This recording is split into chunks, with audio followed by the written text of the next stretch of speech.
warahmatullahi wabarakatuh. Baiklah, kembali lagi bersama saya Rundiani. Pada pertemuan kali ini saya akan menjelaskan apa itu apresiasi prosa fiksi. Nah, sebelum itu kita harus tahu apa itu apresiasi. Nah, apresiasi memiliki arti penghargaan, menghargai, menilai, atau bentuk penghargaan terhadap sebuah karya.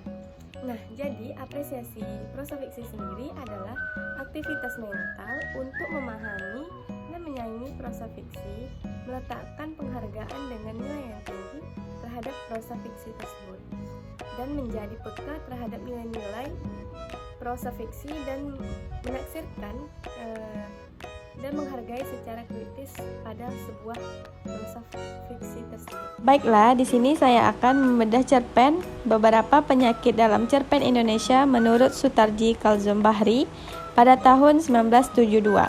Yang pertama ada abstraksi. Cerpen yang baik mengkonkretkan yang abstrak. Ide, filsafat, serta sistem moral adalah hal yang abstrak yang harus dikonkretkan, dihidupkan dengan peristiwa, momen, dan karakter. Yang kedua ada kecenderungan ingin merangkum terlalu banyak ide, hal, peristiwa dalam sebuah cerpen. Dan yang ketiga ada kurangnya disiplin menulis, kurangnya memperhatikan dengan cermat cara penyampaian. Dan yang terakhir ada kurangnya keterampilan dalam menggunakan bahasa Indonesia. Baiklah, di sini saya akan membedah kelebihan dan kekurangan sebuah cerpen yang berjudul Azamin.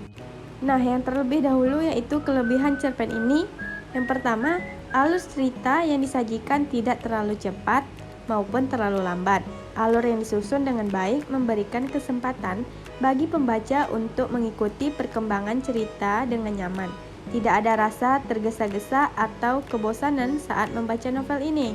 Yang kedua, gaya bahasa yang digunakan dalam novel ini dinilai indah dan mudah dimengerti.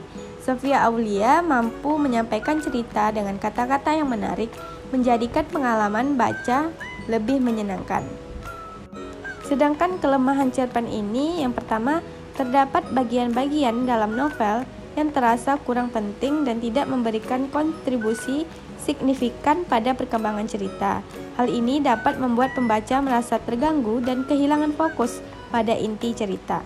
Yang kedua, terlalu banyaknya tokoh sampingan dalam novel ini juga menjadi salah satu kelemahan.